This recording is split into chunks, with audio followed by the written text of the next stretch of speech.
What ho folks, Carl the Dingbat here.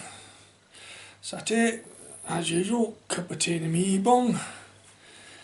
So what's been occurring? Well, it was,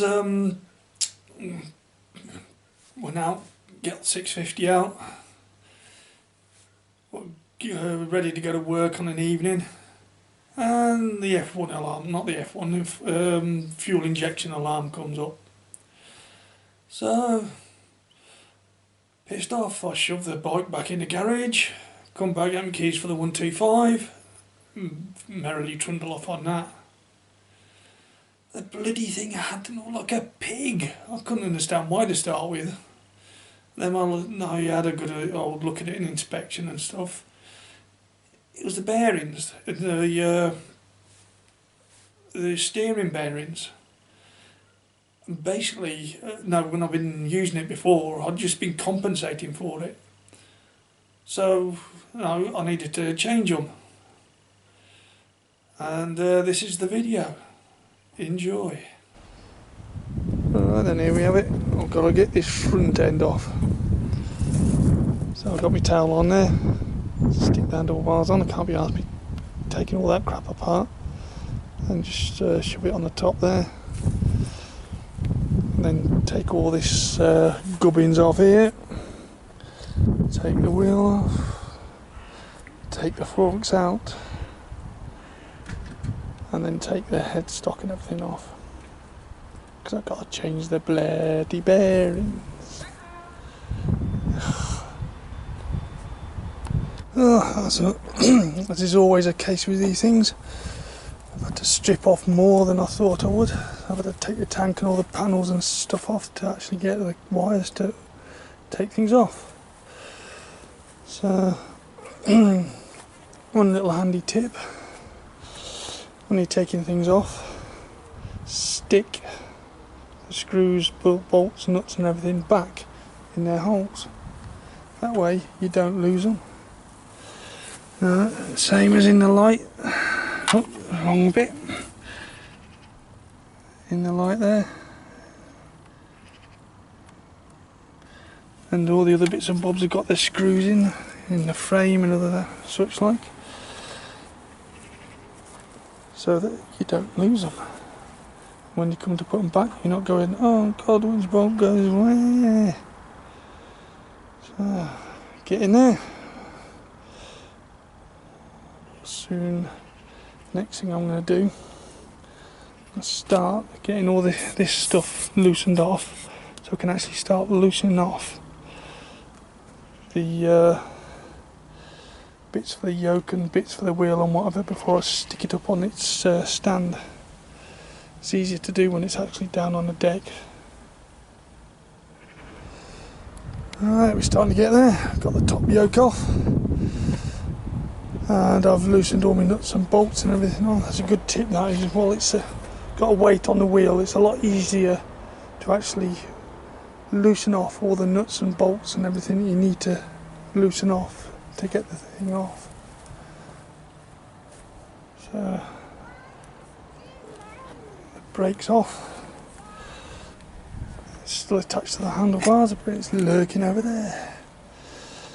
And the top yoke's dead easy to take off. All you do is undo those on either side, those bolts there, and this thing here goes on top of it. Like I say, put your bolts back where they get them from, or the nuts. This nut goes on top of it, so it just clamps around there, cramps around there, and you've got a nut there, and that's all that holds the top yoke on. That's what your handlebars, speedo and all the other gubbins gets attached to.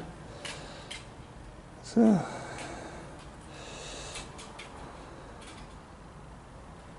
time for a cup of tea, I think.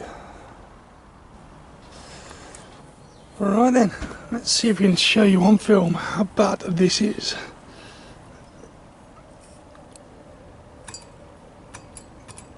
There's a notch right in the middle there. And there's several of them as you go around. It should be nice and easy and smooth. It shouldn't be jerking like it is. It's especially that one in the middle. That is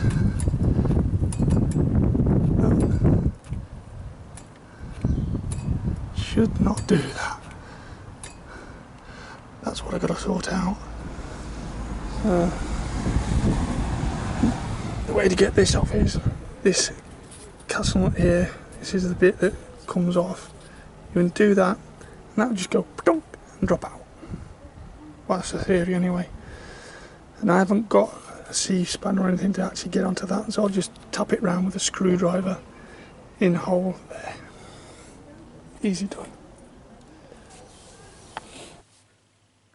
Well, that's as much of the old video you're going to get, because I tried taking some more every time I was out there trying to take some video. Next door neighbours kept on coming up saying, "Hello, I'm doing natter with them, what are you doing?"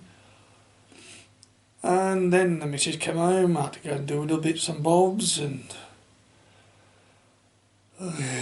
so it wasn't until late in the evening that I actually got around to actually taking the bearings off the stems and stuff like that.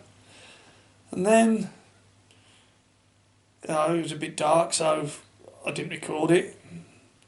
Then trying to get the bottom bearing race, took me 13 bloody hours of work. I just couldn't get the bloody thing out. It was stuck in there, and I couldn't work it out in the end. I had to Dremel it out. It took 13 hours because the Dremel kept on running out of battery and things like that. Oh God, I uttered a few expletives, should we say. And to cap it all, the guy who sent me the bearings sent me 2 bottom bearings. So I had to shove it all back together again eventually with just replacing the bottom bearing. I've got a top bearing now to put on, and eventually I will put it on, but that's something for another day. Anyway, I think that's it for now. Carl Dingbat, signing out.